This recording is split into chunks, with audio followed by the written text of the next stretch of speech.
Do you guys have an example of what seems to be an obvious tactic to use, maybe obvious to you, that often seems to be forgotten during combat within 5th edition? Yes. Yeah, absolutely. Yeah, what is it? Retreat. Retreat is valid and should be more used. It's a valid tactic. Retreat is valid. And it doesn't always need to be retreat, right? It can be it's tactical withdrawal sometimes. Exactly. Let's just get out of this area where we can have this fight on our own terms. But you're right, yes, sometimes retreating is the best course of action. Absolutely. My tactic, and it's not a nice tactic, but it's how I win when I'm a dungeon master. When it's time to teach these bastards a lesson, when they have murder hoboed their last murder hobo, I am going to do two things. I'm going to always focus on the weakest character and put all of my attacks on one character at a time. That is how you change the action economy, and that's how you win and get into a death spiral.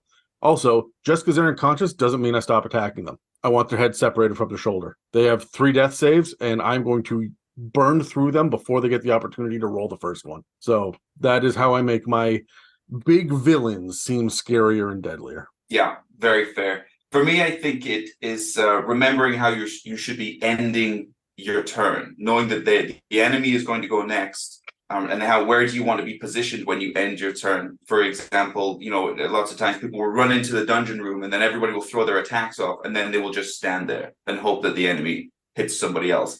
I'm very much in favor of. I used to go in with Titus, my fight. I would go in, drop 2 or 3 shots up, and then get back out of the room and use 20 feet of movement to go down the hallway. And then hopefully somebody else will go somewhere else and go somewhere else. So it's about, don't make yourself an easy target, and remember your movement and where you're positioned at the end of the turn. Well, especially because you had a weapon with reach and you took the mobile and sentinel feats. So you were able to get through combat and then make nobody else able to move. You would just lock shit down, which was really, really effective and really good.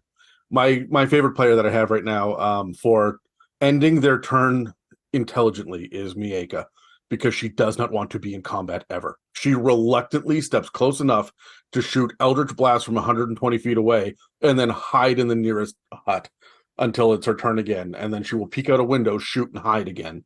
And it makes her very, very cowardly, but she never has to heal. Mm-hmm. Is it cowardice or is it just being smart? No, with her it's cowardice. I'm telling you, okay, all right. They're screaming and running and peeing. It's cowardice, yeah. Amazing. Perfect. I love it. I'm here for it.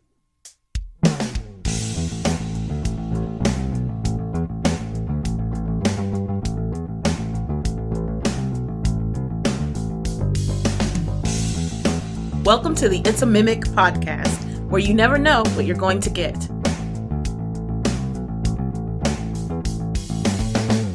Welcome to another It's a Mimic episode, where we continue our conversation on Dungeon Master options in Dungeons & Dragons 5th edition. I'm Adam, and with me today are Terry and Sean. And this episode is called Managing Combat, Tactics to Make Characters Fight, Not Players. In this episode of the It's a Mimic podcast, this panel of Dungeon Masters will be looking at the different parts of combat management and different ways to breathe new life into making battles more interesting and streamlined. So before we get started, I want to ask, what's the most tedious part of combat for you as a DM and a player? Let's grab dice and roll initiative.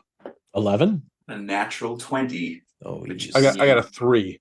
Okay.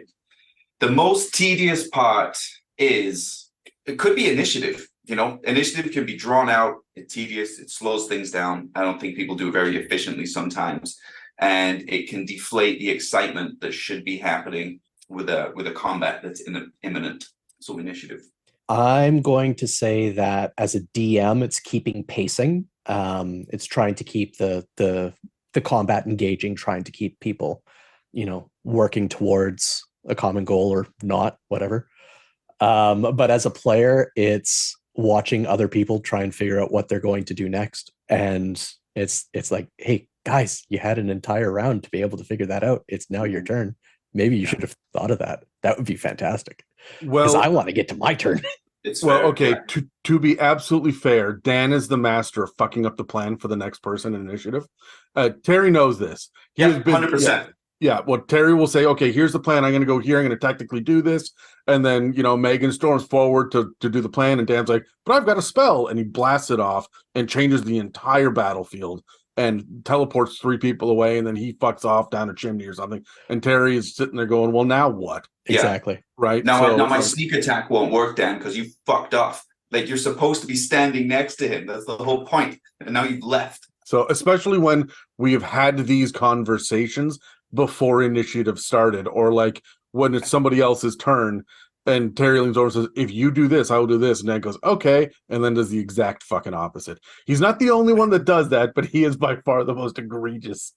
So honestly, the worst part of combat for me, for as both a player and a DM, is the first surprise attack comes in, or there is a triggering instance, and the dungeon master turns to the rest of the table and says, okay, it's about to pop off. Here it goes. There's the 30 orcs come out of the woodwork, and they're all sitting there pointing crossbows at you.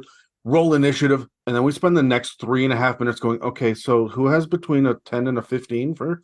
And it just kills the momentum. Just dies. And then you turn to the first person who rolled a 12, but everybody else can't roll for shit in initiative. It's a rule that you either get 23 or 7 and nothing in between, right? So there's that one person who's just surprised that they're going first, and go and they don't know what they're doing, and like it takes about a full round of combat for everybody to get up to speed to figure out what's happening. Kind of get the lay of the land, figure out what the enemies are doing and what their big moves are and all that shit. So I would love a way to streamline the beginning of combat. Yeah. But before we get any deeper into this, let's cut to an ad break. We've previously covered quite a bit in our discussion on Dungeon Master Tips in 5th edition. For all of those episodes and more, you can follow or subscribe on Spotify, Apple Podcasts, YouTube, and dozens of other podcast apps. If you would like to support us, you can donate through the website, check out our store, or join our Patreon and get access to other episodes and series. If you would like to pay for some ad space on It's a Mimic, or just send a shout out to a friend, please reach out to us through our email and website that are listed in the show notes below. This week on the It's a Mimic podcast, I try to find out who chained my ankle to the editing desk, and I try to find out if I have enough energy in my soul to gnaw through my own leg. Stay tuned to find out if it's the sleep deprivation or the freebasing of pure caffeine directly into my system that gives me the heart attack.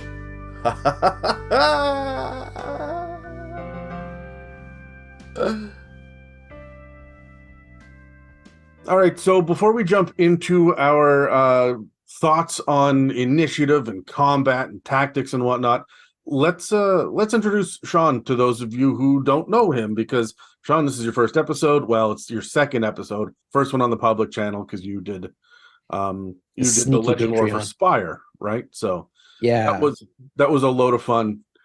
Tell everybody who you are and what you do and why we pretend you're important. Yeah, well, I'm Dollar Store Dan. My nerd cred is, I've been playing tabletop RPGs, since I was a kid. So in my teenage years, and I am very far away from my teenage years at this point. I'm a systems engineer. I, love tech. I love audio equipment. I'm just, in general, a pretty big nerd. So I love it.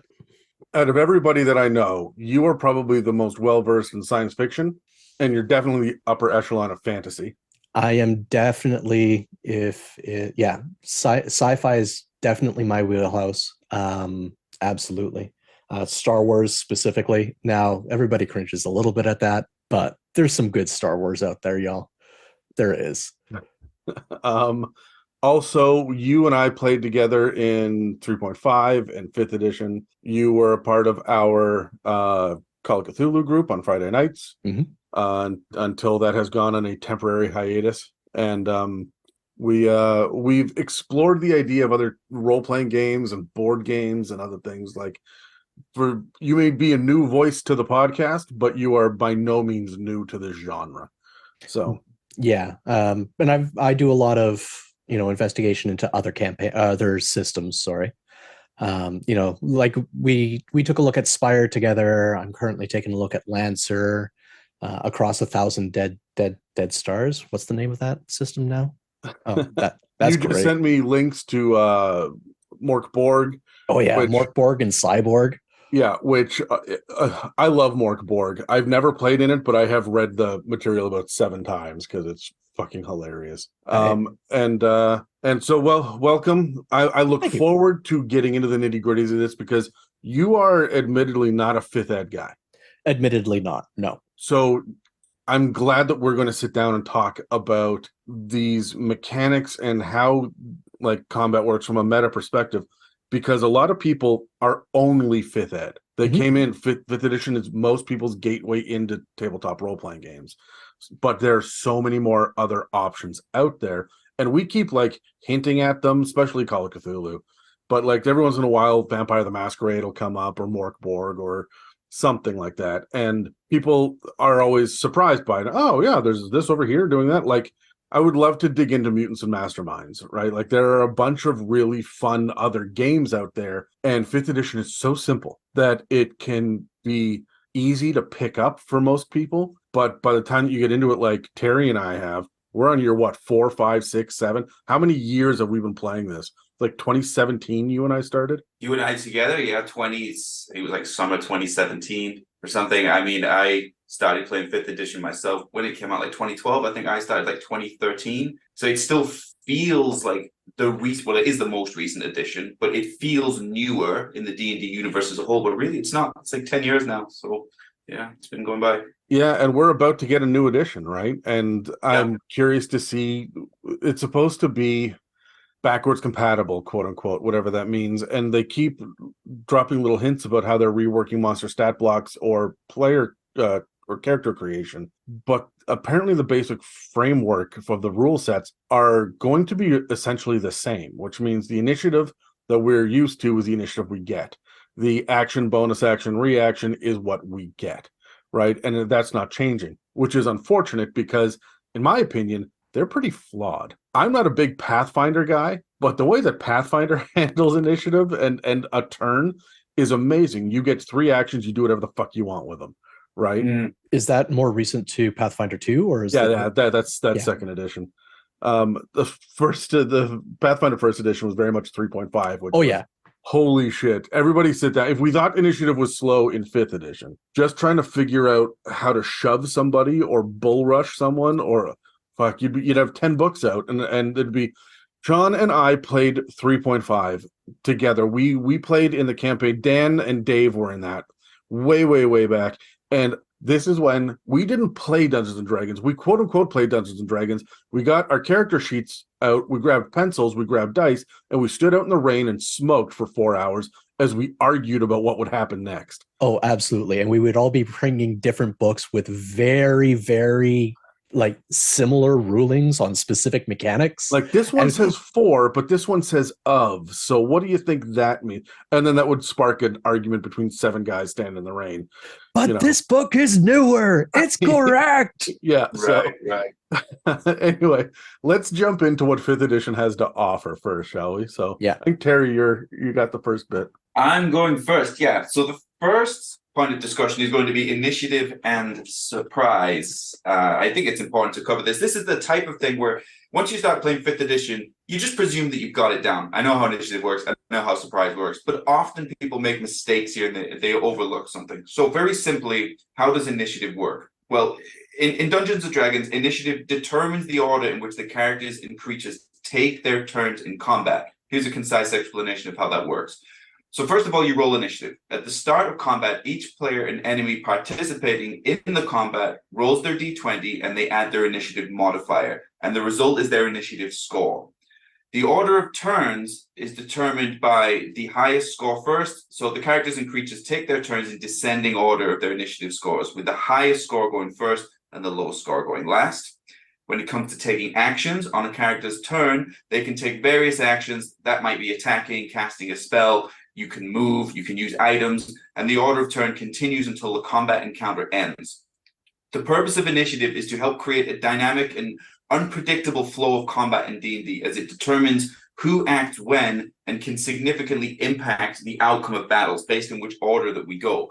But how does surprise work? So surprise is a condition which is put onto individual characters. It's not it's not an entire team. It's not a surprise round per se. So the DM determines who might be surprised. So if neither side tries to be stealthy, they automatically notice each other. That's a very simple rule, which is often overlooked when people will argue about whether or not somebody should be surprised.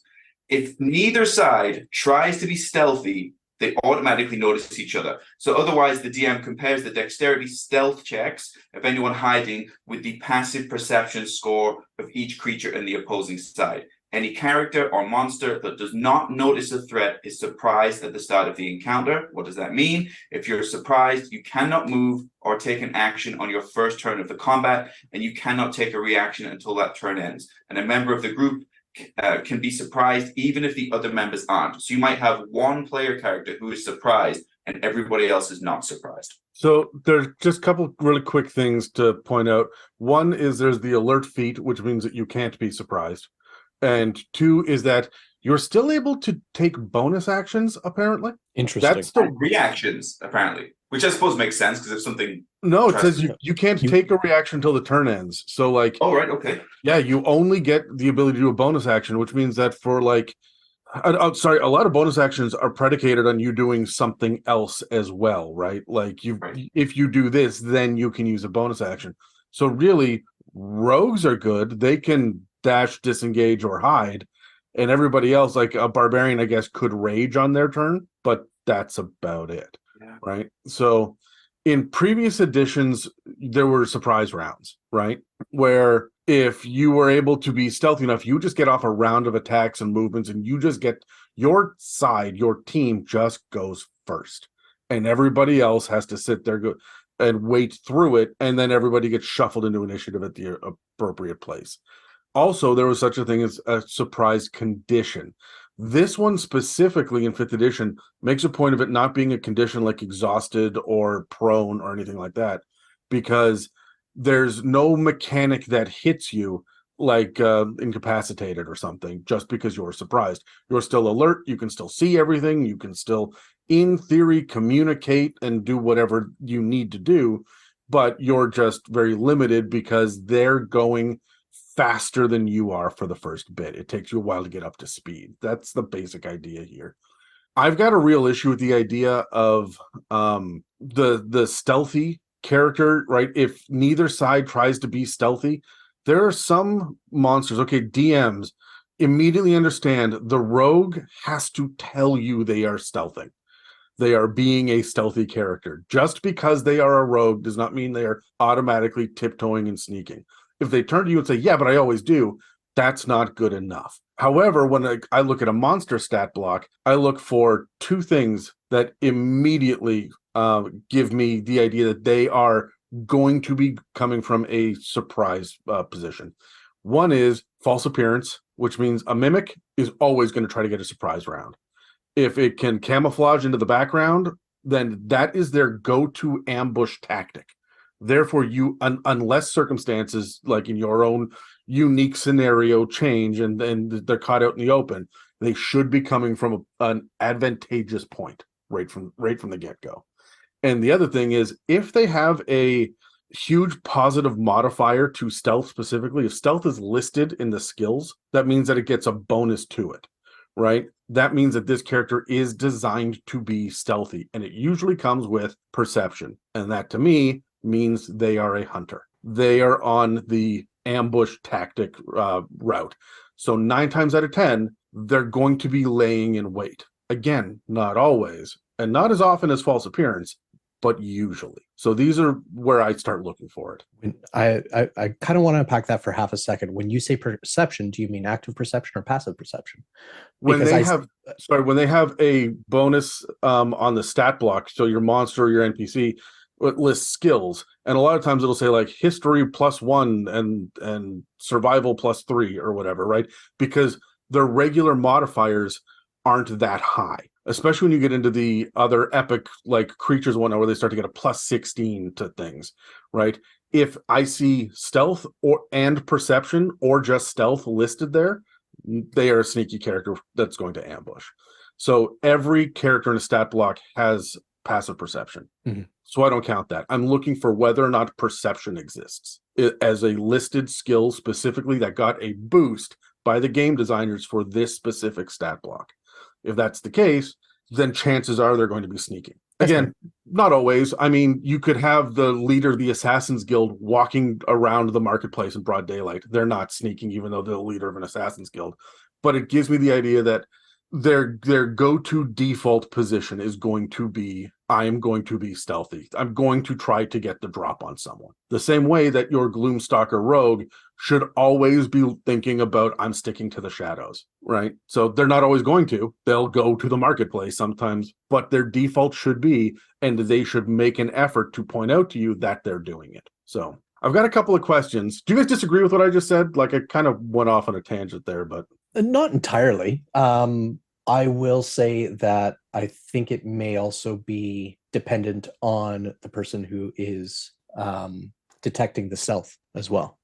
You have to kind of take that into account from a character's point of view as well, because if you are bumbling through the forest as a player character and you stumble upon something with a very high active perception, something that may not necessarily be hunting you, but you stumble upon it nonetheless, I think there has to be some form of a trade-off there too, right? Well, that's how the passive perception score works in 5th ed, right? So, and it's supposed to be the stealth check that they're making against their opponent's passive perception. So this is what, like, if everybody's walking down a trail, for example, and they're not talking, their eyes are open and they're looking around, that's still just passive perception until they start rolling perception checks. And at that point, that is a direct stealth versus perception, right?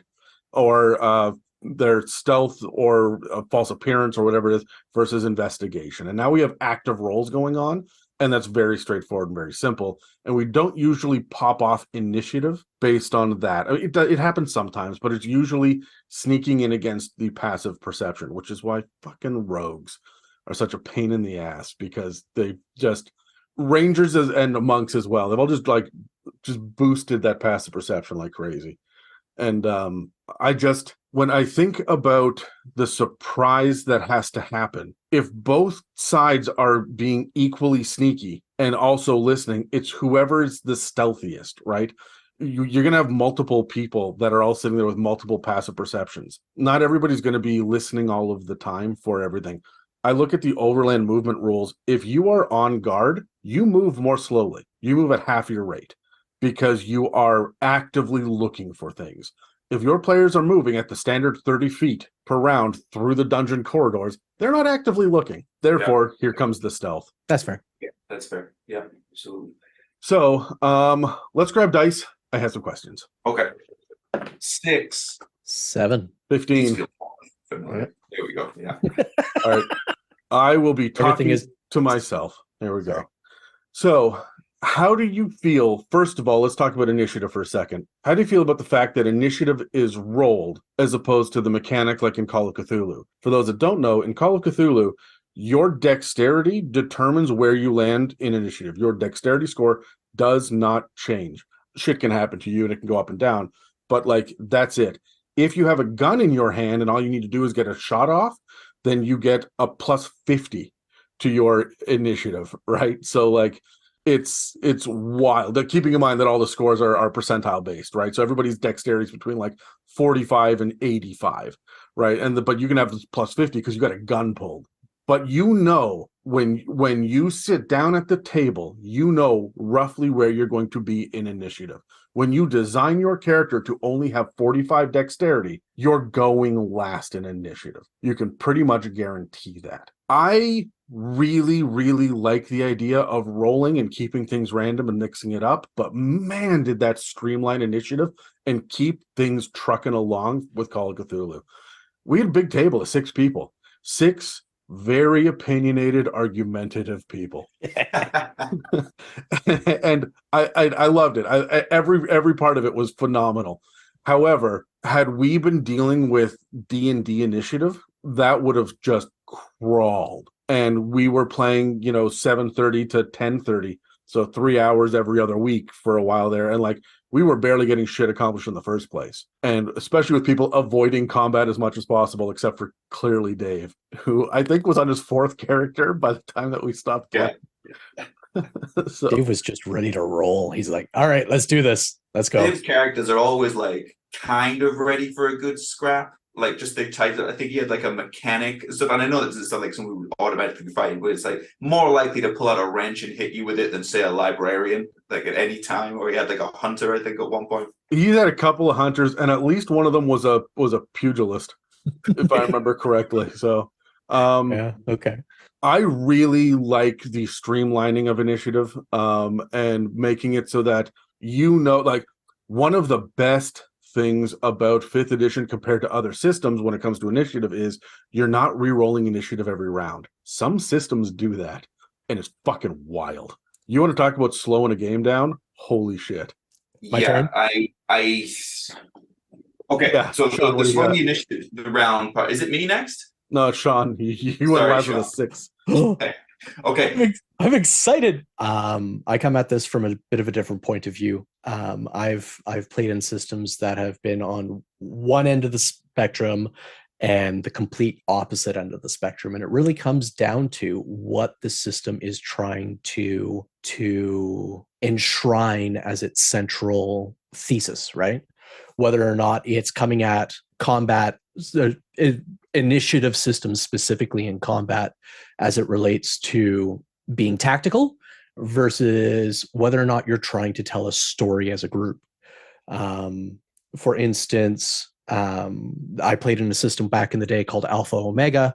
Alpha Omega, you had, 6 segments of time that you could actually play within, and you had to split your dice between them. So even though you had an initiative stat that you had to roll against, you still had decisions to make depending on when other people were playing.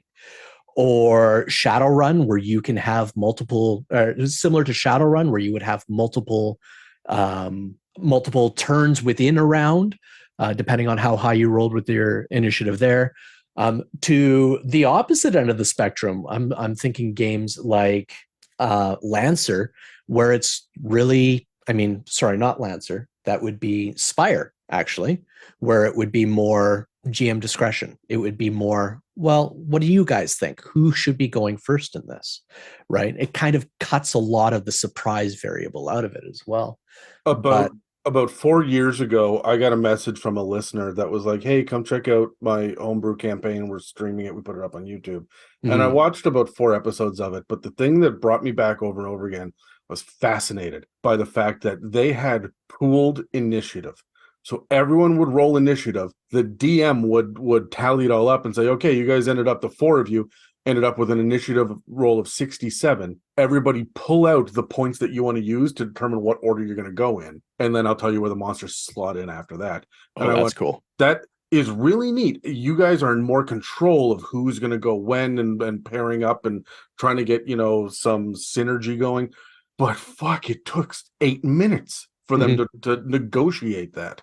Yeah. Right. So the inverse, not the inverse, but directly contrasting that is a system like Morkborg or Cyborg, where you roll a d6 to find out whether or not the players go first or the NPCs go first.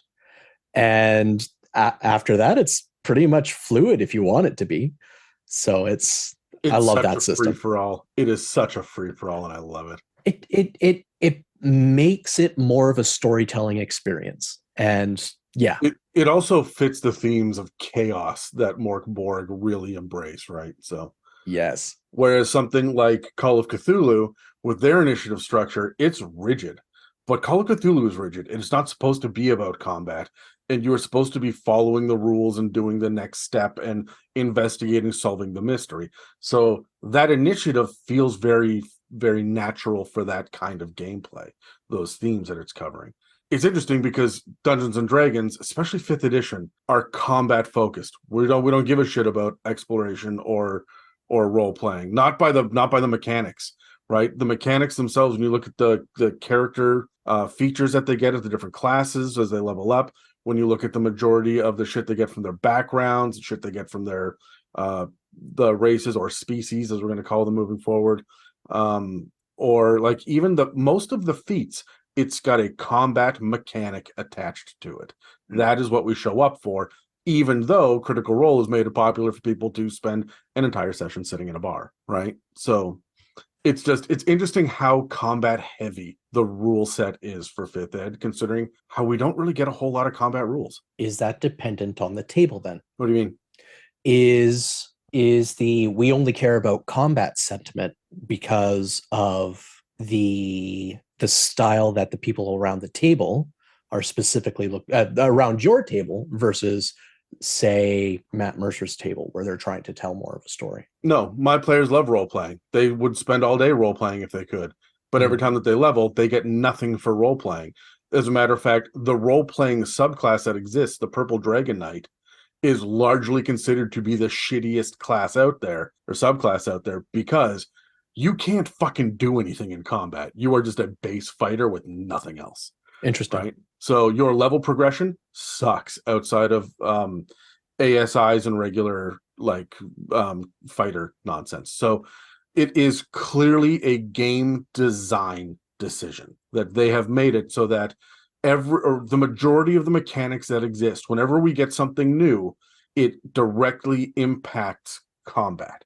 We do get some details about exploration. We get a couple little things about role playing, but how many magic items exist? Terry, you've poured through magic item lists for 5th edition. How many of them exist for combat and are supposed to be used in initiative? And how many of them are used for exploration or role playing? Well, see, yeah, that's it, because we tend to shy away from the more exploration heavy parts of the game.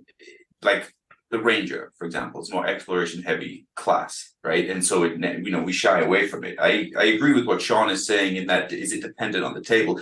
Yes, it always is, but to Adam's point, it's by the mechanics. Things tend to lean toward, if you're reading a module, the mechanics tend to be combat based, and then you get a little gray box that says the tower is 30 feet tall and there's a few trees around it. It's kind of swampy. It might be difficult terrain. That's the exploration part that you have. And then everything else is geared towards combat. And so we have to rely upon the DM or the dynamics of the table to bring the exploration pillar to the forefront, because by the text, a lot of things are combat based. I think this is a holdover from 3.5. Look, AD&D and 3.5 were very, very noodly. There were so many different rules. There was a rule for every occasion. 4th edition gamified it. We were no longer moving by feet, we were moving by squares, right? And it was very much, you have a daily power, everyone has a daily power, they are scaled at about this rate for literally everybody. The balance is very good, but it's also very boring. But all of those powers were combat, because we'd spent the last 2 editions min-maxing. So the game designers knew this. And so when they started to do 5th edition, they went combat heavy, because it's sword and sorcery. You're there to slay dragons and to get loot, right? Like that's if I had to explain this to my mother, I would not be telling her about, well, there's a buxom barmaid sometimes. And no, I'm talking about this fucking eye monster comes out and starts shooting out rays out of its face, and because that's the fantastical, that's the spectacular, right? That people sign up for.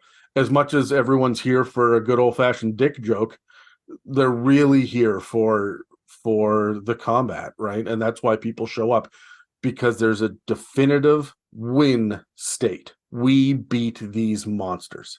It's hard to beat an environment.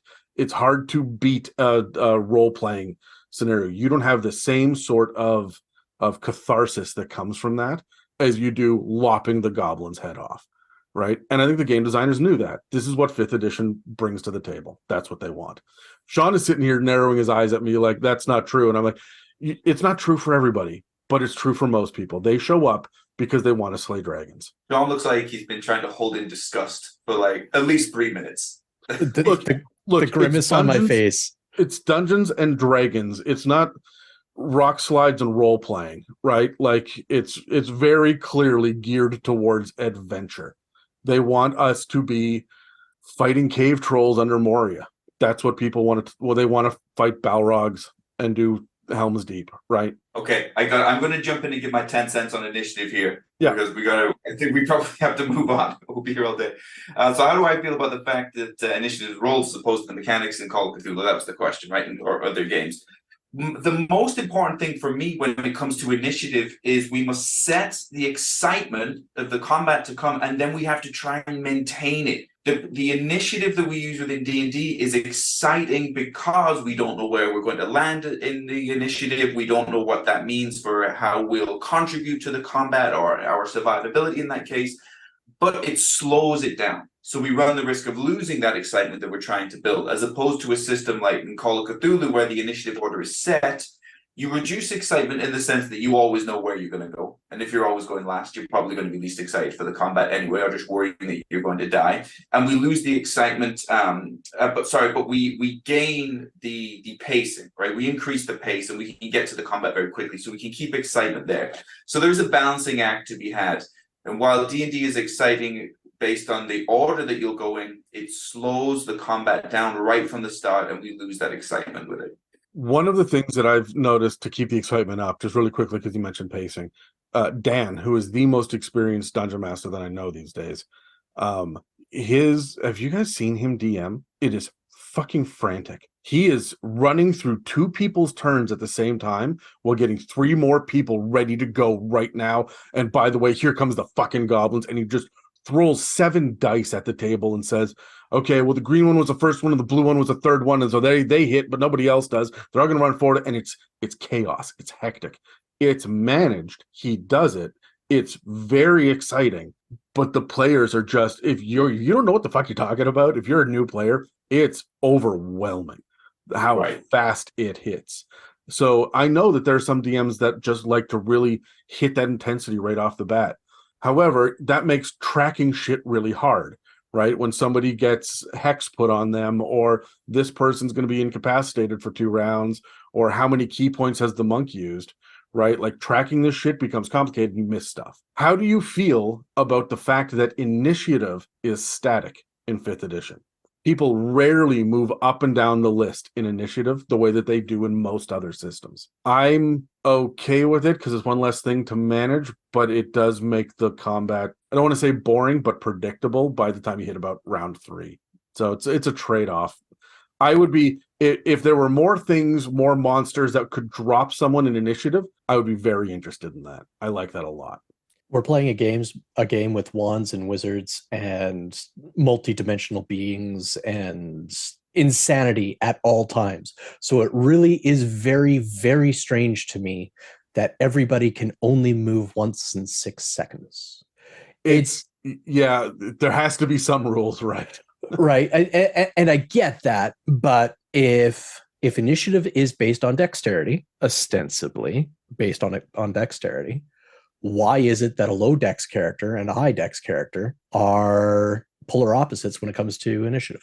It just doesn't make sense to me. So I suppose to answer the question, I don't like that it's static. It's kind of, I mean, yes, you have to have the rules. Yes, it does give people the ability. It should give people the ability to be able to read their spells and figure out what they're going to be doing next. But at the same time, it's not really realistic, is it? I mean, at some point we have to acknowledge the fact that it is a game. Exactly. That is just trying to emulate real life, and there has to be limitations on it. There are some things that are just not. You want to talk about not realistic? Let's get into my 45-minute rant on drowning mechanics. Terry's heard this more than fucking once. He's already zoned out. So like there are just some things that we've got to take a deep breath, pardon the pun, and move the fuck on. So yeah. I would counter Sean's point. Sean, you do raise some good points. I'm not just trying to shit on him. No, please. Maybe it is quite realistic because, each round is 6 seconds. Each combat is about 30 seconds of real life. And in that 30 seconds, multiple things blow up. There's spells going off all over the place. For some reason, somebody is not moving anymore. Somebody has just been disintegrated. And all of this happens very, very quickly. So if you're a person who is slow to react, like a wizard as opposed to a rogue, and you're going to go last in the initiative order, I kind of take that as it's going to take you about 15 seconds to realize what the hell is going on at all. like if you think about in real life, it'll take you half that combat to figure out the situation in general. So I don't worry too much about that. I don't mind if combat is static, because whoever rolled lowest in initiative, I take it as 6 seconds later, you probably still don't have a grip on the situation. That's one of my least favorite things when I watch like brawls in movies is suddenly the brawl ends and the guy stands up and just like shakes it off and moves on. I've seen fights. I have been in fights. It's been a long ass time since I've been in a fight. But when the fight is done, they're still like the people that win, the guys that stand up that are like, okay, hey, yeah, we did it, are still looking around like, okay, where's the next fucking attack coming from? They're still freaked the fuck out, right? Yeah. The adrenaline is pumping, the blood is still in their knuckles, and they're like, and they're going to go home, drink a beer, cry themselves to sleep, and end up in therapy about this shit, right? But in D&D, we just drop out of it. Everybody quaffs a potion, and off they fucking go, right? And so, like, there is just some gamification that needs to happen here. What is one, everybody choose one, effective way to speed up initiative, in your opinion? For me, I mean, it's the tried and tested. I always telegraph whose turns are next, right? It's, Sean, you're going first. Terry, you're on deck. Then the goblins are going to go. And then Dan, that's you, right? Like, and then the moment it hits the goblins' turn, like, all right, so the goblins are going. And then Dan's going to go, and then we're back up to Sean and Terry are after. So every couple of rounds, I queue everybody up again so that they know, okay, I better hurry up and check my fucking spell list and figure out what my plan is, right? Yeah, on that token, I agree. Being able to remind people who's on deck and who's coming up is great. But as a DM, I've also played around with the idea of just handing that off to a player at my table that I trust. Right. And I give them a physical initiative tracker so that they have, well, these are the magnets that have everybody's names, and we can see who's coming next. And we can see, now we can visually see when somebody moves their initiative, delays their action or what have you. Yeah, I don't mind if the initiative order is visible to everyone. Where I play, I often have the whiteboard there, and I'll write it out. And even if I know that there's monsters coming around in later rounds, I will just leave a gap. And it freaks my players out. They go, why is there a gap between this player and this player? Something is probably going to happen. I don't mind, because even though it's a little bit meta to do that, it's still exciting. I'm still bringing excitement to the game somehow. Something else that I do is I give my players 30 seconds to make a decision on their turn. Don't worry about moving the minis. Don't worry about getting the markers for who's got hex or whatever. But if you're taking 5 minutes a turn and there's 6 players, that's 30 minutes a round. Okay, if there's 4 rounds, that's 2 hours. We can't be doing this. So you have 30 seconds to cement your decision, and then we'll move the minis around. And I don't like this going back and forth. Oh, actually, I won't do that because of this is happening. It's like chess to me. When you take your fingers off the piece, or I say, are you doing that? And you say yes. That is what's happening. But everybody gets 30 seconds to make a decision. Do you guys have, like, my other go-to thing? I said one a piece, but it's been so helpful for me to have all the NPCs go at once, like the non-combatant NPCs. They all go at once. All of the mounts go at once. And I, as a DM, will just roll them in at the beginning of initiative, and that's where they fucking stay, right? And they all have like standard defense or run, or I will hit something if it comes close to me, but they are just non-factors. They're in initiative, but they're not doing anything. I lump all like characters together. If there's a bunch of orcs, then all the orcs go on the same turn. If there's an orc war chief, then the war chief has a separate place in initiative. Or they go first and all the other orcs then follow them, right? So do you guys lump together like that for initiative's sake, or do you find that disingenuous? Because I know a lot of people would rather mix it up. For me, I'm always more about the story than I am the mechanics. I'm very liberal when it comes to the rule of cool. And like, if you attack a horse, there's a chance it's going to bolt. Yeah. Right. Or even if it gets hit by an AoE, there's a chance it's going to bolt. And that has such a drastic change on a combat. That has such a drastic change on an encounter that I feel it's cheapening to not provide that to the players. Yeah, I think you misunderstand. They don't get to go until their turn in initiative, but yeah, if you hit them with an area of effect, they will fuck off on their next round, on the next turn, right? But they all go together, right? Like, they don't necessarily move together, but Terry, you've seen this. Whenever I'm running a shit ton of NPCs, and I am famous for filling a map with civilians, then when it gets to 0 or 20 or wherever I've decided that they're going to land, they will all move their movement speed in some direction.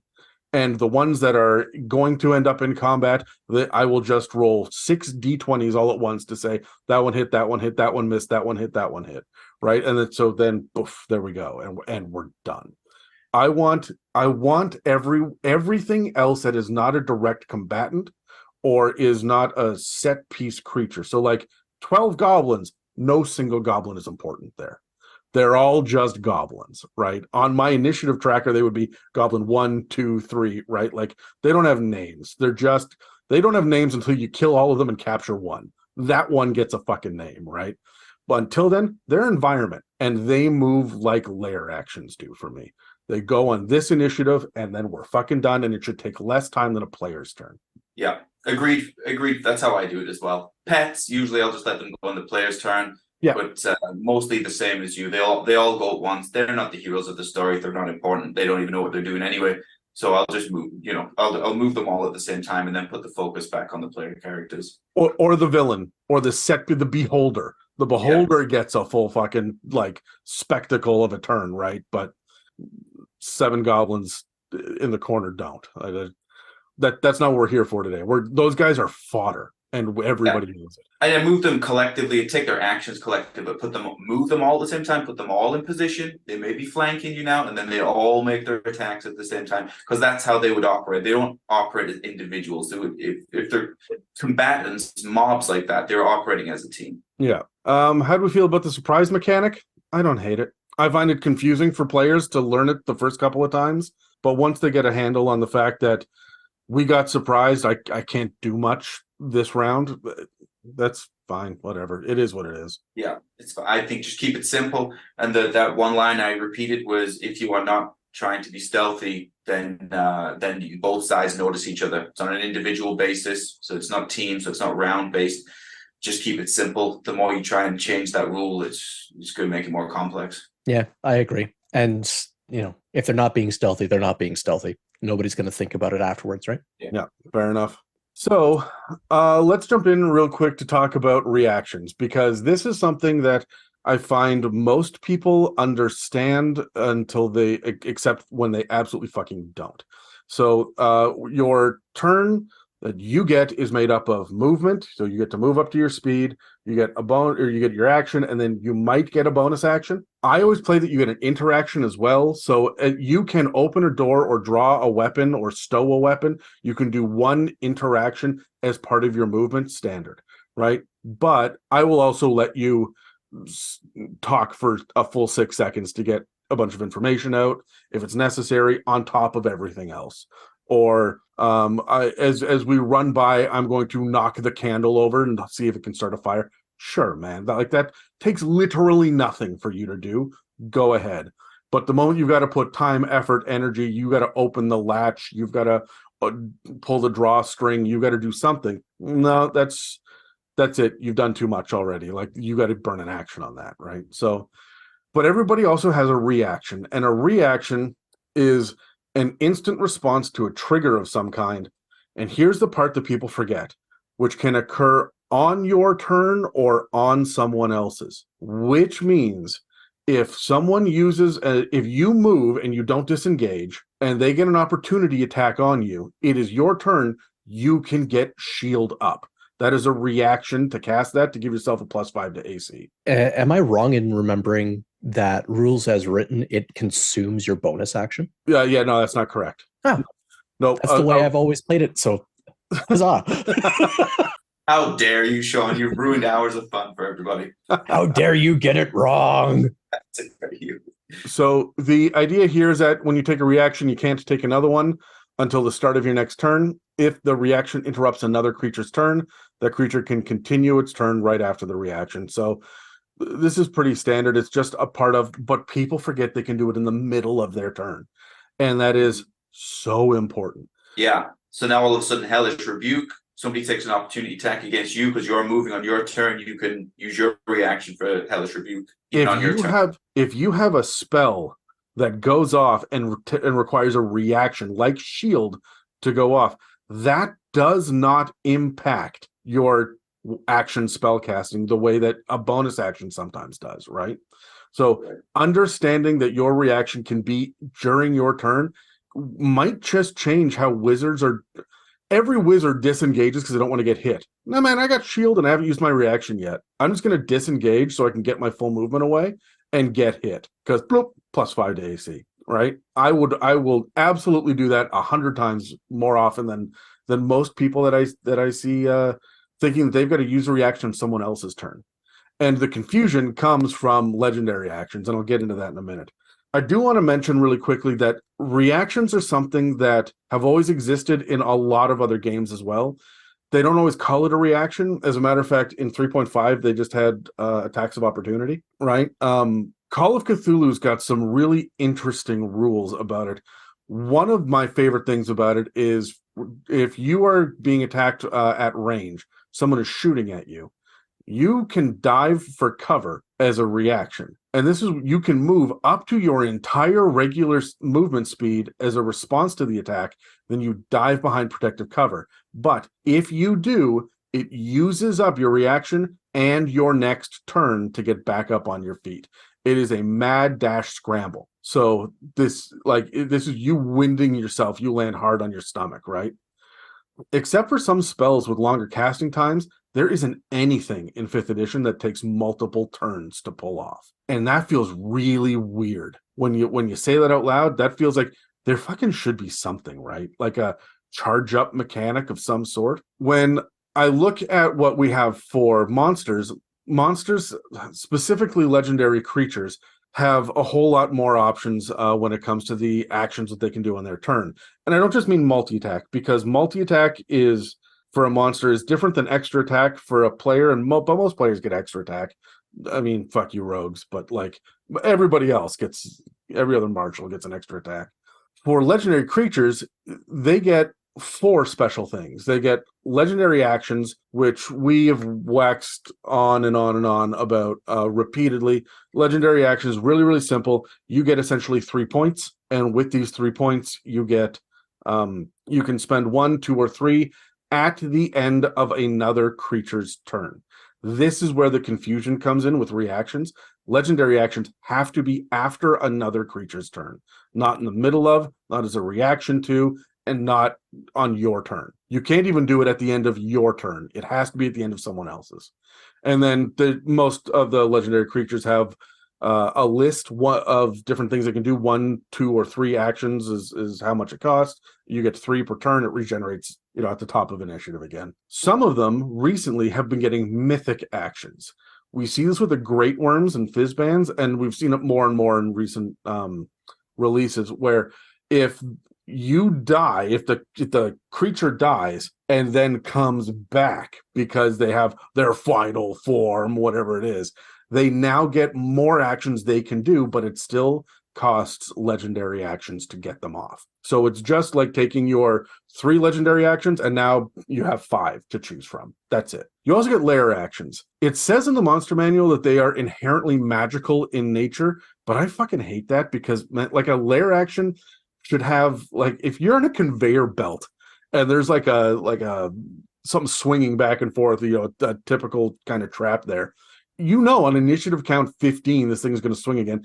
It's mechanical. That doesn't need magical bullshit.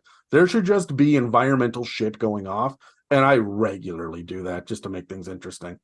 And then there's regional effects, which are not necessarily actions, although I feel like they're running out of inspiration on what to do with them. The design concept has changed in recent books, where regional effects start to look like things popping off on initiative count 20 or 0 or 10 or whatever.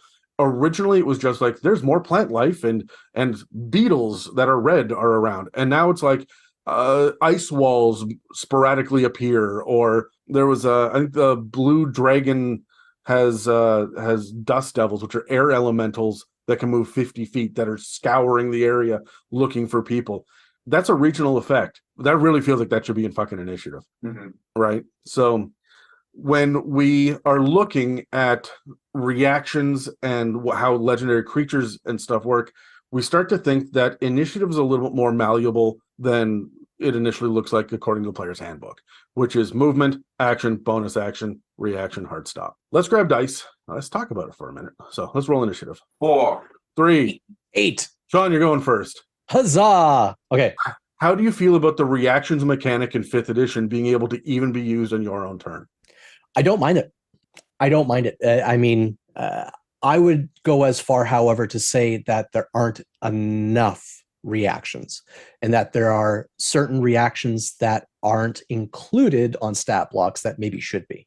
For instance, a reaction of a horse bolting across a field after it gets attacked. If you spook a horse, it's going to be mindless and just go away, right? I don't know. The problem with how 5th edition works is that every round is 6 seconds. And in theory, all of the rounds happen at the same time narratively, with just like milliseconds between them in the order of initiative, right? So like when it gets to the horse's next turn, it's only been 2 seconds since it was, blown up by a fireball. And now it's going to run, right? And it feels so fucking strange, right? When you start to extrapolate and look at it and translate the mechanic into the real world. I love the idea of there being more mechanics. I think it's fantastic. Terry, what do you think? I love it because now we can start to use those combat type of reactions outside of combat as well. You can be picking the lock on the trapped chest, and something, a poison dart will go off or something, and maybe you mechanically do that as an attack roll, which means the wizard can now use shield on their turn if for whatever reason they're involved. I'm just making an example up off the fly. And so you have more opportunities now for these abilities to be used. We can get more creative with the opportunities that they might be used as DMs. Resource management, we can, as DMs, we have more opportunities for the players to be, using their resources up. And so I feel like there's only more opportunity that's presented with this. Nothing is really taken away or made worse by allowing us to use reactions on our turn. My only criticism of reactions is that there are all sorts of options for spellcasters. There's very few opportunities for martial characters to do something unique or different. I do think that an alchemist should be able to drink a potion as a reaction. That makes perfect sense to me. We're not going to see that in 5th edition. It's just not how the designers think. Do you think that's ripe for homebrew? Sean, everything in 5th edition is ripe for homebrew. Yes. Fair. 5th edition, they say 5th edition is a rule set. It's not rules. Mm-hmm. It is meant to be a framework within which to tell a story. Therefore, do whatever you want. My big beef with 5th edition is it doesn't give us enough tools. It doesn't give us enough inspiration. Hence this podcast, where we sit down and look at what they do give us and then say, how are we inspired by it? Or what they don't give us and say, listen, you motherfuckers, we want to do this. How are we going to make it work? Right? So, yes, absolutely. It's ripe for homebrew. One of the things that I do is I allow my player characters to talk as part of a reaction. Again, I've got a couple of players, Dan being one of them, that love to split the party. Now, that was because in the last campaign, he was the rogue that could move 90 feet around and shit, right? So, but he would come back with really important information that was about to pop off and that will impact how the combat that they're currently in is going to change in about a round. But he wasn't able to say anything or do anything that was within his turn yet. And I hated that. Dan, you have 6 seconds. I'm counting them and I hold up my fingers. 1, 2, 3, 4. And he's just babbling as fast as he fucking can to get all the information out. And I go 6. And he goes, huh, stops. But someone else gets to use, he would use his reaction to do that. Or if you yell across the battlefield for Miaca to go over there and pull that lever because that'll open up the thing. Miaca can, as a reaction, if she's not going to use it for anything else, respond and say, I don't want to do that. You should be the one to go do the thing, right? And communication back and forth. Otherwise, I found my table just screams across the mat at each other, across the minis, over and over and over again. This stops coaching. Because I have a lot of experienced players and new players at the table, right? This stops coaching. This stops people from having weird miscommunications, and it makes the in-combat dialogue more important. So I will always let them get a couple of words off, like, yep, okay. But if you want to pass info or you want to have a conversation, burn your reaction to do it. Do you guys let characters just talk? I don't even let, yes. I don't count it as a reaction, though. If they're going to try and tell somebody something from across the battlefield, I have to remind them, you're currently in active combat. You are swinging a gigantic axe. You are literally telling me right now how you are casting a spell with verbal components. How are you going to talk to that person over there while you're saying Latin mumbo jumbo over here? It doesn't work that way. This is why I wanted it to be part of a reaction. I needed to give them a space to do it because they want to talk, but I can't just shut down their role playing mid combat. That's right. Fair. So that's why I created that space at my table. But I know that some people just let it ride, and some people lock that shit down and say you can talk after fighting. So yeah, I like this. I like using the reaction for speaking. I think Sean raised a good point there. Spells with verbal components, we forget about those. And so if a player character is casting a spell with a verbal component, then I would say they need to use their reaction to speak. I do also like it for controlling table talk. I also like it because it officially makes it part of the turn. So whatever they say or yell is heard by everyone, and it's heard by everyone in real time for that game as well. And it also limits how much they'll talk. Because my players they'll get more and more meta if I let them go. They'll try and talk as much as they can. They'll to be able to control that in 6 seconds, you're using a reaction. And by the way, everybody in this room can hear what you're saying. It gives a little bit more control and keeps the excitement high in the combat because we put stakes and boundaries on it. The other cool thing about it that I've noticed on my table, because I always have too many rogues, that is just a thing that I have to deal with. But I had Charlie playing, and he was a rogue, and he was hiding. And his whole thing was I hide around the corner, then I pop out and shoot, and I hide behind the corner again. But he was also trying to give information to people on the other side of the battlefield. And I'm like, then you're not fucking hiding. They know you're there. How do they know I was over here? Why are they rushed over here? Because you're talking. But the moment that I gamified it and I said, you use a reaction to do it, it became something he had to think about. Yeah. And that made it a mechanic that he remembered, and it gave it more importance in the moment. We've got legendary actions, layer actions, and regional effects that all, in theory, have their own place within initiative. Usually layer actions go off at initiative count 20, hard stop. How do you feel about these inflated rounds? When you're used to just playing against goblins and suddenly now we've got more shit to juggle as well. How do you feel about that as a dungeon master and like giving that experience to your players? Because that's going to slow down initiative. I feel that has to be taken into account when you're designing the encounter, though, right?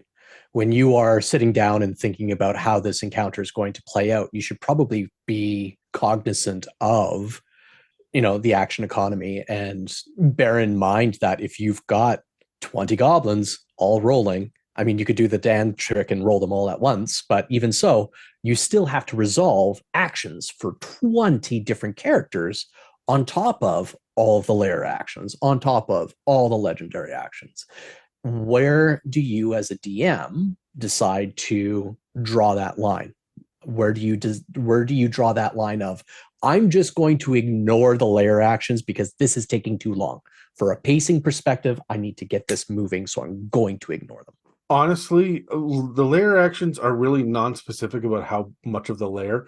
Like all the regional effects are like out to 6 miles, but layer actions are like within the layer. Does that mean that the guard post directly out front of the gates is part of the layer? Right? Are the perimeter gates part of the layer? Yeah. Are the guys above part of the layer? Right? Exactly. Right. So when we're dealing with layer actions and shit, I bust it down into the geography. And most of the time, like, you're not allowed to use the same layer action twice in a row.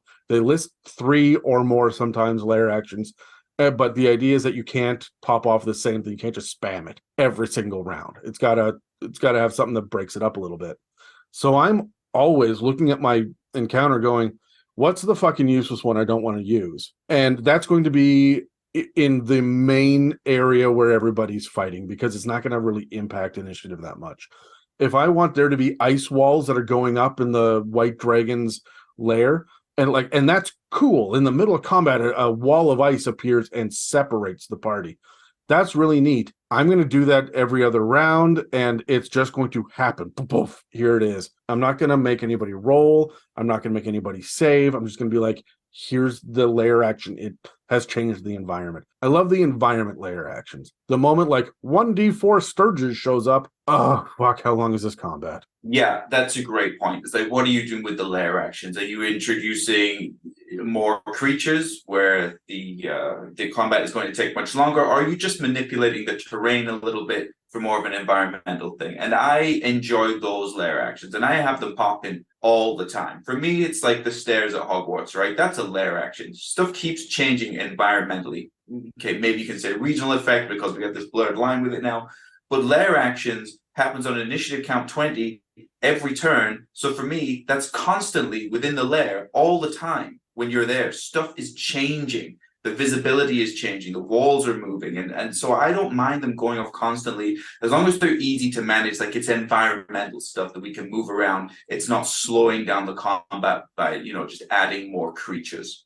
I have also a lot of issue with the idea of layer actions only taking place during initiative. Would you guys use them outside of initiative? The players are sneaking into the lair. The dragon doesn't know they're there yet. Are the layer actions going off? Yeah, for me, they're all the time. Even as, if you're rolling perception to look inside the lair and watch what's happening, I'll say, how long do you want to stand there and study it? I just want to look for a minute or so to see what's going on. Okay, I'll describe how the environment keeps changing in front of you every few seconds.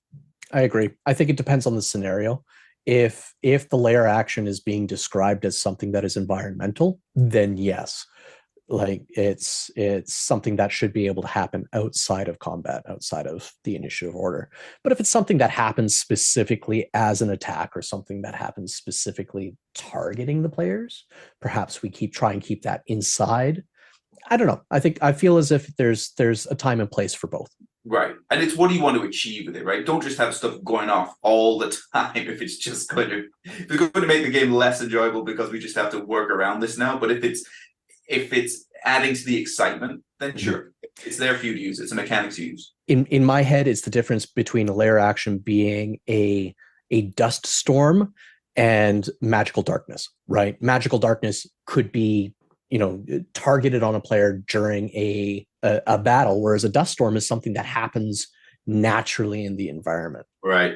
They usually save that kind of stuff for the regional effects, but not always. Sometimes that is a layer action. And honestly, for me, when my players are running around the layer, I will have the layer actions go off once a minute. And then when the boss, the owner of the layer, becomes aggravated, they speed up to be once around.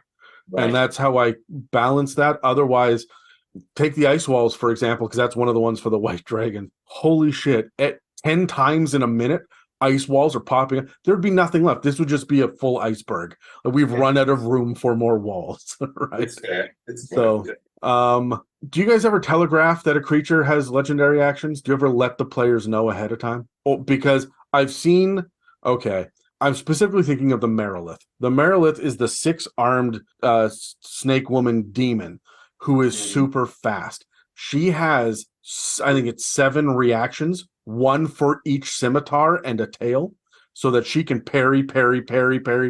When I did that for the first time for Jamie, he flipped his shit. He was having none of that. What do you mean you have 2 reactions? He was mad as fuck. I had to hand him the monster manual. This is rules as written. Sit down. Right? Like that was very much an issue. I have also seen players go, wait a minute, Terry, that happened to you when the Death Tyrant killed Titus killed Solomon, and Solomon died and then was raised the next round. There were no saves in here. There was no heals. You were just on desecrated ground and died from its ray. And boop, you're back. The look on your face is like, holy shit, that was fast. And I wasn't expecting it to be this deadly this quickly. That's true. You're always thinking, we've got options. We got death saves. We got this. You're counting how many rounds away the other player's up. You're like, okay, well, they can get to me in 2 rounds. It shouldn't be too bad. But it just happens so quickly. But it's the same thing with the Marilith, right? Multiple reactions. It all happens so fast. So do you guys telegraph that somehow? It depends. Sorry, Sean, you're going first. No, sorry. I apologize. No, you went first in initiative. It's up to you, Sean. Okay. I I again come down to it depends on the scenario. Terry, let me ask you, in the case with Solomon, where he died and was immediately raised, how Right. much of an emotional impact did you have to that? How much do you remember that? Oh yeah, it probably one of the things in D&D, my 10 years of D&D, that I remember the most is that situation. Now, how much would you remember it if you had to, if you had to go through a round of death saves and stuff like that as well? Yes, it depends on what's happening with each round, right? The players getting closer, the stakes kind of building here. But for me, it was a significant moment because there was none of that. It was just happened so quickly, bang, bang, and then to come back as undead immediately, it was very impactful. Yeah, I feel like you lose that potency; it becomes impotent almost, right? If, anyways, You can also have like sheer impending dread. I killed 1, 2, 3. I killed 3 player characters plus Megan's sidekick, who was a love interest, and about 4 beloved NPCs, all in the same combat earlier this year, and they were all making death saves, and it did not fucking matter. Charlie didn't make a death save; he got pulled into a sphere of annihilation. But like everybody else, as you do, right? Like, but everybody else was sitting there like jaw on the table, going, "Holy shit! I have failed 2 death saves, and the enemy's walking towards my struggling body," right? And they knew shit was hitting the fan, and it slowed down to slow motion. And they talk about it to this day still, right? Even though they're on new characters and they're playing, in a different part of the world, that still hurts. That still hurts a lot. So it's interesting. I have the worst reaction I've ever had at a table was when I gave a vampire a sword attack as a legendary action. They already have legendary actions. I just didn't want it to be a bite. I wanted it to be a sword. And he used the sword and murdered Dan's character's pregnant daughter. So like that, like skewered through the pregnant belly, and Dan fucking flipped. But his complaint was, that's not fair. They can't do that by the stat block. And again, I'm like, yeah, not in the regular stat block, but this is a boss with a name. And I'm like, come on, man, like there's more to it than this. And you should have known that. I've been doing it all combat. It just didn't matter until now. And like he was pissed because there was legendary actions that aren't normally there. Whenever I go outside of a stat block, I've got some players like Megan and Charlie who are just happy to be there. Miaca will just go along with anything that I do because she doesn't fucking know. Dave and Dan, I could take a throat in each hand and squeeze until they turn red in the face because they know the stat blocks. And they will say, you going with max hit points then? Like, A, fuck off. And B, I'm just going to start pulling homebrew shit left, right, and center so that you don't know what the hell we're doing. I'm just going to reskin everything. But when it comes to big bosses, I have to telegraph legendary actions now. I want there to be the emotional impact of the story, not the emotional impact on the mechanic, right? Yeah. I think when you have those players like that, Dave and Dan, 2 examples where you can telegraph this out of love, really, you could say that both of you have been playing D&D for so long. In order for me to keep this exciting for you and to give you new challenges, I must change the stat block. Otherwise, I would be doing you a disservice as your dungeon master. That's kind of how I would present it to them, I think. I feel that as a DM, you're constantly moving or towing that line where you have to make something that is impactful, but also not remove player agency completely. And yeah, that's a difficult balancing act. Especially because you're not in control of what the players pick up on, right? Like Terry said, sometimes you just have to go meta. You just have to do it. And I'm not above doing that. I often say, hey guys, we are going to do this. One of the things that I often do is I focus on skill challenges for epic combat. If they are going to fight a mountain that has grown a face and arms, there's no way for them to do that. It's a fucking mountain. But you have to hit a bunch of runes on this or lop off the hand to do the thing or whatever, then that's a skill challenge. We're just going to do a skill challenge. Here it is. So we've done a big epic moment of you're going to run over there, you're going to go do this, instead of me getting mired in initiative order, right? I can roll initiative and say, okay, what are you doing here? And you two people are next. And then we would go bang, bang, bang, bang, bang. And it's all skill checks or spells or whatever they want to do for the challenge. But it gets me out of that like drawn out combat where it's just a bunch of if I can be honest, we can dress up whatever we want with the fanciest language we have and talk about characters and agency and plot and storylines.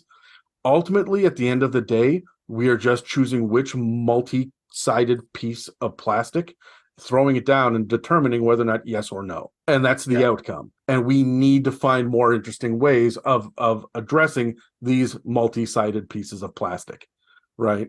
And that's kind of the goal of the Dungeon Master, to really like pull all the romance off of it. We've got to make their dice matter and our dice matter in the most interesting ways possible. And sometimes initiative is not the best way to do that by a damn sight. So I find initiative is helpful. I make people roll initiative all the time outside of combat when it comes to, we're splitting the party to explore 3 different rooms. Roll initiative, who goes first, just so that we can put spotlights on different groups, right? I use initiative a lot for stuff because it's a useful tool. One of the things that I really want to focus on is the idea of the chase mechanics. And I know we've spoken about this in the past on the podcast, but it's been a while, and we've all seen chases now in Call of Cthulhu and other stuff as well. So we've got a little bit better perspective on what 5th edition has to offer for chases. So let me run through the mechanics on this really quickly. So the very first thing you're supposed to do is establish the initiative order. And then you as a dungeon master have to determine the starting distance between the different parties and track the distance as they continue to move. So this right now means you need a notepad and pens, and you've got to keep track of this. I immediately wipe the minis clean. I clear off the map, and then I put the minis in order of who's closest. And then as people move, and like in a straight line, so that there's a visual representation for my players. But I go to theater of the mind, right? There's no more, I'm not running around a small map. That's not what a chase is for. Chase is for like overland or through a marketplace or something complicated. Here's the mechanic. Any character can dash a number of times equal to their constitution modifier plus 3. Just a reminder, a dash is just when you use your action in order to move your movement speed again. So if you have 30-foot movement speed, you move your 30 feet and then you dash for another 30 feet, right? However, in a chase scenario, we're still using initiative, but we're dropping out of our standard rounds. What you can do is you can dash a number of times equal to your constitution modifier plus 3, which means a barbarian with 20 con can move its movement speed up to 8 times using her dash action, and then move her movement speed again because you get your standard movement. So that means that 30 feet just turned into 270 feet, and everybody moves like that. Each time you dash beyond your normal action, you have to make a DC 10 Constitution check. This is not a save, it is just a check. If you fail, you take 1 level of exhaustion. Exhaustion is absolutely fucking deadly in 5th edition, right? And by the time I think it's 3rd level of exhaustion, you're only moving half your speed. So you get winded quickly and down you go. And I don't care who you are or what your modifiers are, a DC 10 con check, because it's not a save, you will fail that eventually, especially if you're rolling it 8 times on your turn, right? So for the barbarian with a 20 constitution, they move their movement speed, that's 30 feet. Then they dash as part of their action, that's 30 feet. So now they've gone 60. And every 30 feet beyond that, they have to make a check. They could literally die by the end of their turn if they keep failing, because they could get to exhaustion level 6. So anyone participating in the chase cannot make opportunity attacks. The idea here is that everybody's moving in the same direction, so you don't have that option. But anyone who is not chasing and anyone who's not being chased can make opportunity attacks. For example, if you try to run through the gate but the town guard is there, they can swipe at you on the way by. The person getting chased can attempt to hide by using a stealth check, assuming none of the pursuers can see them, and they have the ability to do so on their turn. Which means if they've dashed 6 times, they don't have an action to do the hide check. They just can't. Unless they're a fucking rogue, because rogues get bonus actions that let them get extra dashes, and they can hide as a bonus action and shit. So rogues suddenly in chases become really, really, really important. And as a matter of fact, I would give most of my chases that I set up, I would give the enemy who's being pursued rogue shit. I'm gonna let them get a sneak attack in and combat first, or like wear a whole bunch of black cloaks and stick to the shadows, so they know when they take off and they start doing shit on their bonus actions. Oh, we're fighting a rogue, because fuck, like they're so powerful compared to everybody else.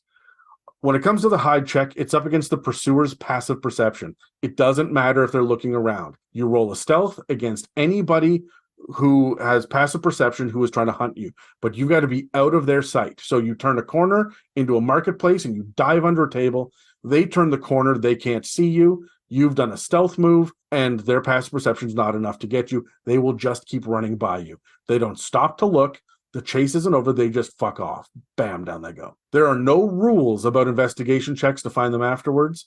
So it is assumed that if they beat the passive perception, they just get away. Otherwise, the chase ends when one side stops or when the pursuers get close enough that they can use their action for grappling instead of dashing. There are some details in the DMG about adding chase complications, mapping the chase, and adding more people to the chase, but it's all pretty straightforward shit, which is just like advantage, disadvantage on stuff, or here's some kind of things that can happen in an urban setting or a wilderness setting. We're dungeon masters. We know how urban settings and wilderness settings work at this point. Like I don't feel the need to go through those D20 tables. So how do you guys feel about chase mechanics in 5th edition? Let's roll initiative. Let's roll 5. 4. 15. The curse of going first. So Sean, you never want to go first because then you got to answer the question right off the bat. You never want to go last because someone else already took your answer. So yeah. Terry's got the sweet spot. We have determined this over how many years of podcasting. Like, second is the sweet spot. That sounds about right. You also get the ability to agree at that point as well. I find, a quick side note, the mailbag episodes are the hardest to go first, because you don't know what's coming, what that question is. At least I know it's going to be on the topic of chase mechanics for this, you know. Yeah, we're not asking about your least favorite horror movie from 2013 or what's your favorite sex move was one of the first ones. Like, we answer every question that comes to us in the mailbags, regardless. Sometimes those questions just get us to laugh very, very loudly, make Dan feel uncomfortable, and then we move all the fuck on. But like, yeah. So how do you feel about chase mechanics in 5th ed, Sean? I feel as if they can be sufficiently deadly and they should be used sparingly. They should be used sparingly because they're deadly. Mm-hmm. Exhaustion, you're right. Exhaustion will fuck up a party real fast. And I like them. They're kind of scary though. Not gonna lie. I also feel like they're probably a little bit overcomplicated, but that's whatever. That's the system. They're very complicated. They're far too complicated for me. And I've started to introduce chases more often. I really simplified the mechanics for this. I basically make it as the list of factors. I forget what they're called. They chase complications. I just have every round a new complication. I basically run it as a skill check. And the amount of rounds that you can chase is equal to, I forget what we say. Is it your something plus your constitution modifier? I have it written out somewhere. It's 3 plus your con, yeah. 3 plus your con modifier is the amount of rounds that your player character can chase this creature. After that, if you continue, after that, you will take a level of exhaustion. That's it. I try and reduce the rolls. The fun comes in what the complication is for in each round for everyone and how you navigate that, whether it's a bunch of boxes in the alleyway or something. But I try and really simplify it. It's way too complicated. And people will not take fun, or their happiest memories will not be about how complicated this chase was. You want to know the thing that drives me nuts on this? There's not a fucking roll to be found. Yeah. It's just decision. Sean, it's your turn. I'm assuming you're going to move your full movement speed. I'm assuming you're going to move your full dash. And now we have additional dashes to use. You've got 4 more. How many do you want to use? Well, and you just tell me how many, and then you start making con saves, right? Like, that's it. You are not rolling to catch anyone. You're rolling to not fall behind.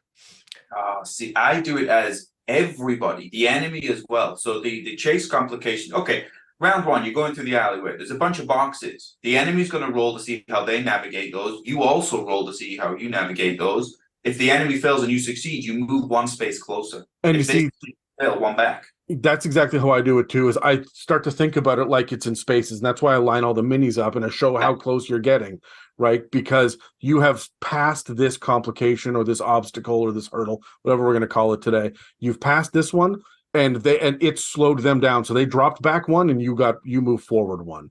However, this drives my monks and my rogues crazy because, well, we're faster than everyone else. How come we can't just do this? It doesn't matter because too many things have changed. This is not combat. This is a chase. Yes, in combat, across that 6 seconds, you can move across an open battlefield faster than everyone else. But by the way, monks excluded from this, if you have to jump over a wall in that turn, you're still making a check for that, which you still might fail.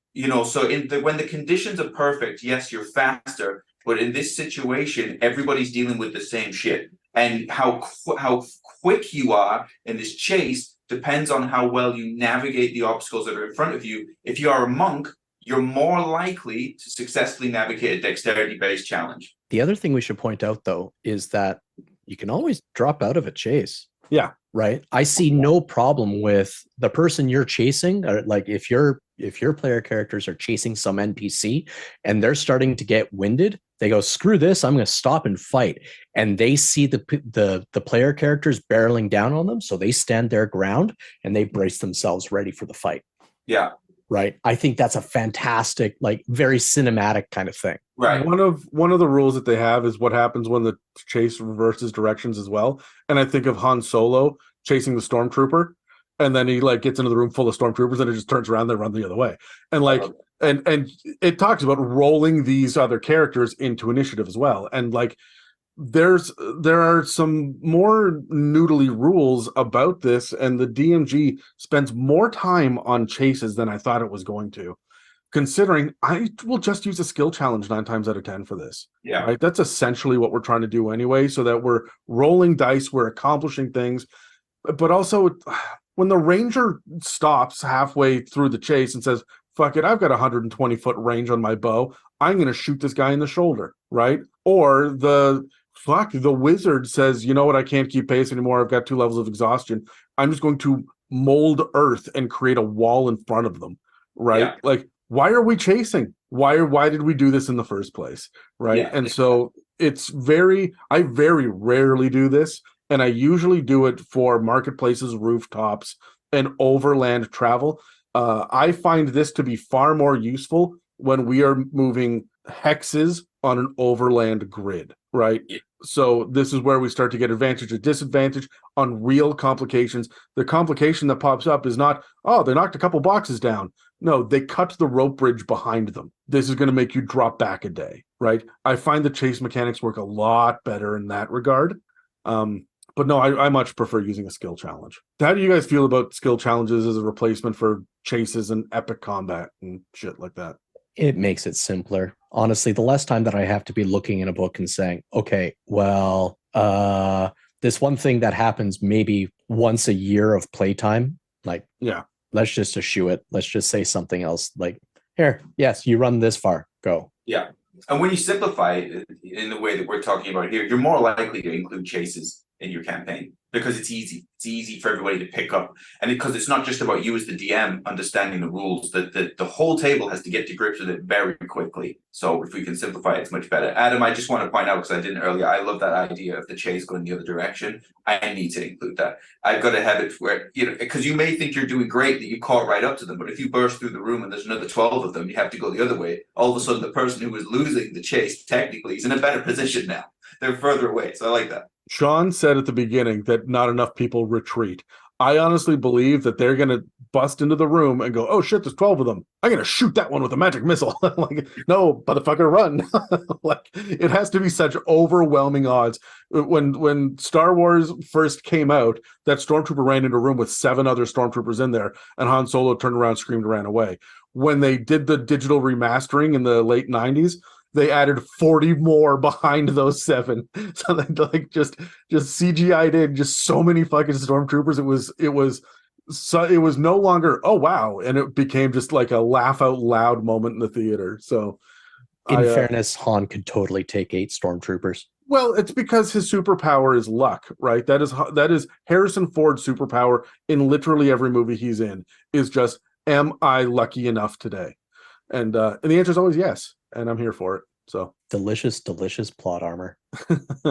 are there any other tools or mechanics that you guys would like to see to keep players out of initiative or to streamline initiative while still feeling exciting and dangerous in the moment? Is there anything you can come up with off the top of your head right now in this moment to say, hey, I would add this to make it more fun instead of the very static and simple initiative and the complicated and unnecessary chase rules? I do have one that I experimented with recently when I was talking to a friend of mine who was trying to kind of recreate the initiative rules to use it in his game. And the conversation led to working as partners. If somebody is one above you or one below you in initiative, you can work together with them. You can take your turn together to speed it up. So if the fighter and the rogue are going one part, but okay, you two, okay, we'll both go over here. I'll help you up the ledge, and then you fire your shot off or whatever. You need to be quick with it, but it means that you can get through 2 turns very quickly, and it also allows for a better dynamic because they're able to work together. I like that. You did that to great success with your combo maneuvers a couple of campaigns ago, where you cast darkness and then I'll drop fireball on them, right? Right, exactly that. There was a lot of good streamlining by doing teamwork. I like that, pairing it in initiative. Sean, do you have any? Yeah, there are a lot of really good systems that allow players to do exactly that, where they will allow them to, say, I'm going to do this with you. For instance, one example is one person's going to hold somebody while the other person slashes their throat or something like that, right? Mm-hmm. Like I'm all in favor of breaking those norms, especially if it's going to add that cinematic flair, especially if it's going to help people tell a story. Because one of my least favorite things about 5th edition is that they got rid of a mechanic that I really liked, and that was to delay your turn. In previous editions, you could delay your entire turn to later to be able to figure out where you want to go in initiative, to be able to say, I want this person to do that thing before I do my next thing. Now we just have hold your action, which gives up your movement, your bonus action, and your reaction to just have you sit there and wait, so that if maybe these conditions are met, then that might trigger this one attack I'm going to do. I think that's bullshit. I would much rather just say, hey, if you want, hesitate for half a second, and that will drop you 2 people in initiative. I have no problem with that. That makes the player agency far more strategic. Do you allow that in?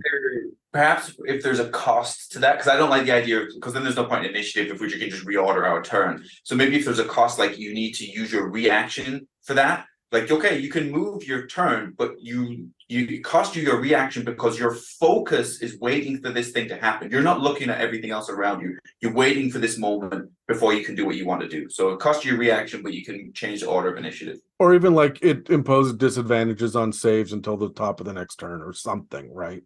Sean, you were going to say something? I completely lost it. Fair enough. All right. So before we wrap this episode up, let's cut to our last ad break. If you've been inspired by the conversation in this episode, please feel free to reach out and share your creativity and ideas with us and the rest of the community. You can reach us on Facebook and Instagram or on our subreddit r/itsAmimik. Also, if you're feeling particularly generous, please follow and subscribe and leave us positive reviews, likes, and comments. Engagements like that help us pop up on search engines and keep this show running.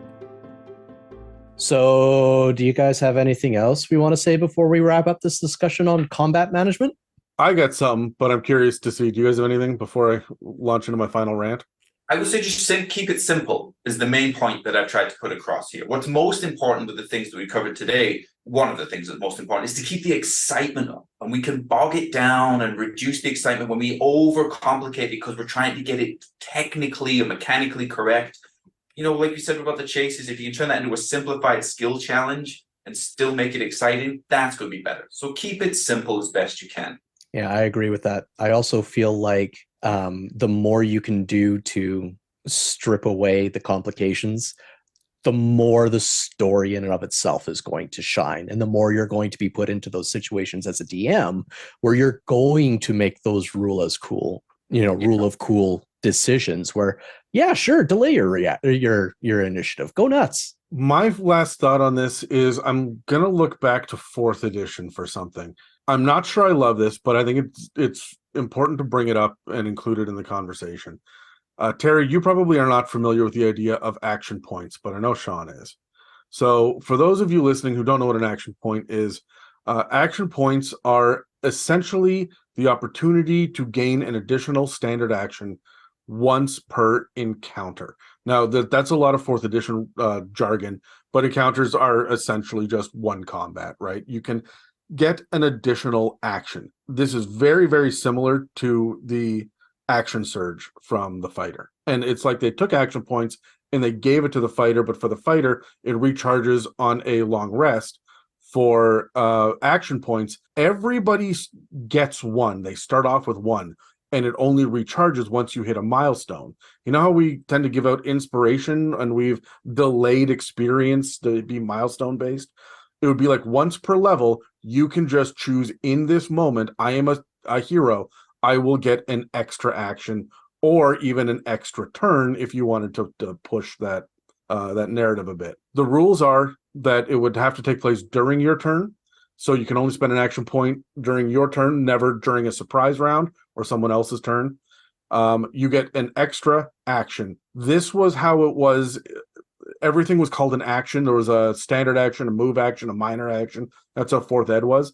So you would use this to either be able to move again or do another action like cast a spell or attack, or use a bonus action feature, or maybe even a secondary reaction if you wanted to. And you can only use one per short or per encounter, and you would have to take a rest before you can spend another. So you could choose to not spend it and hoard these things for a year and a half. This becomes far more cinematic. However, I feel like this makes the fighter less impressive because it steps on their toes.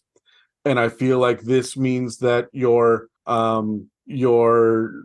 big, crazy set piece moments are more likely to go completely off the fucking rails and be done before you can start. So like you should only be able to spend one at a time, right? And then get some sort of rest in between as well, just to mitigate the spamming of action points. How do you guys feel about action points in 5th edition? Is this a neat little bonus, or is this overkill and bullshit and we're glad it's gone? It feels like such a significant, I'm not against it, but it feels like such a significant change that there's going to create so many more questions. You know, it's not a minor part of the combat that we're adjusting. It's like it's the whole framework really of how actions are taken, the action economy works. Yeah, I don't like the idea of being able to hoard action points and then all of a sudden change the way that your character is perceived in the universe. Yeah. I do like the idea of having rules around it, but again, I strip the rules away. Like if your characters want to do cool shit, let them do cool shit. Yeah, I'm afraid that what I'm doing is I'm rewarding the more creative characters at the table when everybody should be on equal footing by just letting them do cool shit. So I do need to gamify it somehow, and action points would be a way that I would do it.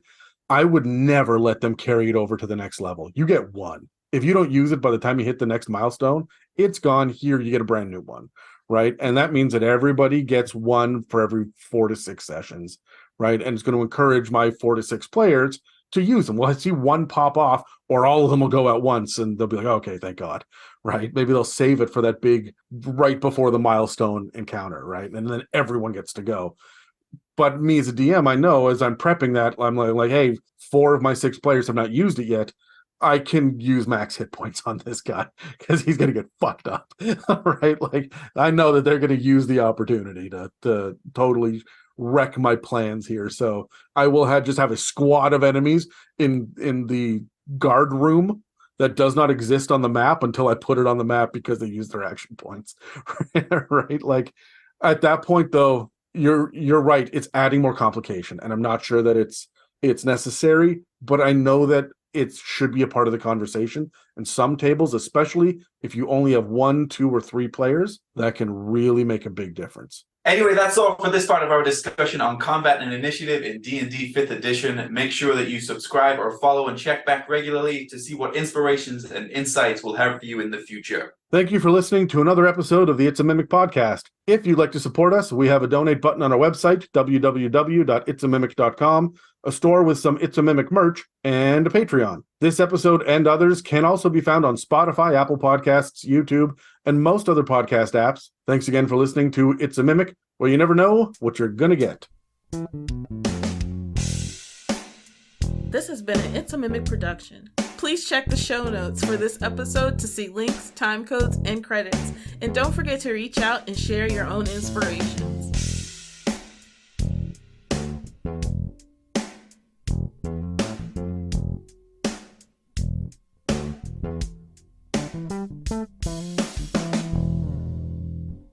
Sean, great job. That's your second one ever. Flowed very nicely. It's great. Thank you very much, sir. I rather enjoyed it. Yeah, we have added many hosts over the years and had a few guest stars and stuff come in. This was really seamless. This felt really good. So I felt like the little break that we did, Adam, actually was great to just when I was going to come back to the show, it was like just to reassess how we do it. Am I talking too quickly?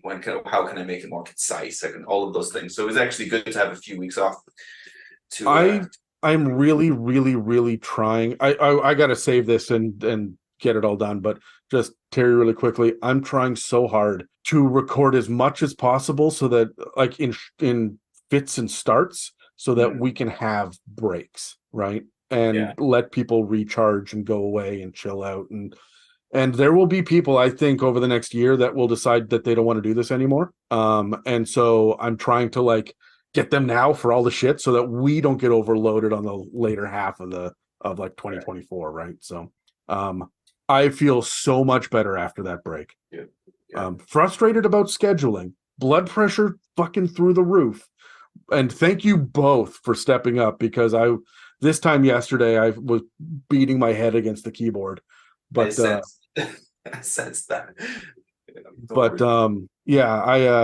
this felt really good, this episode. So I sat there and I thought, how are we going to make this interesting? It's tactics and initiative. This was seamless. Yeah. Cool. All right, I'm going to save this. Thank you. I will see you, Terry, in an hour, and Sean, I'll see you in a week. All right. Thanks, guys. Later, y'all. See you Happy later. Thanksgiving, Sean. Happy Thanksgiving, y'all. Also Terry, but you know. Yeah, fuck that guy. Yeah, he's gone now. Okay, bye. Bye.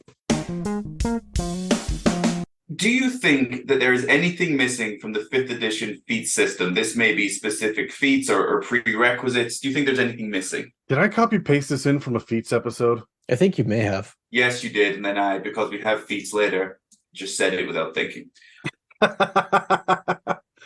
All right. Do you in have fairness, I think there are too many feats, but we get into that. Yeah. oh, good.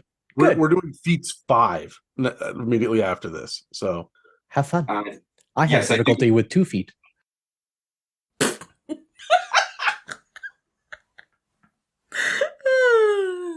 That's so ugly.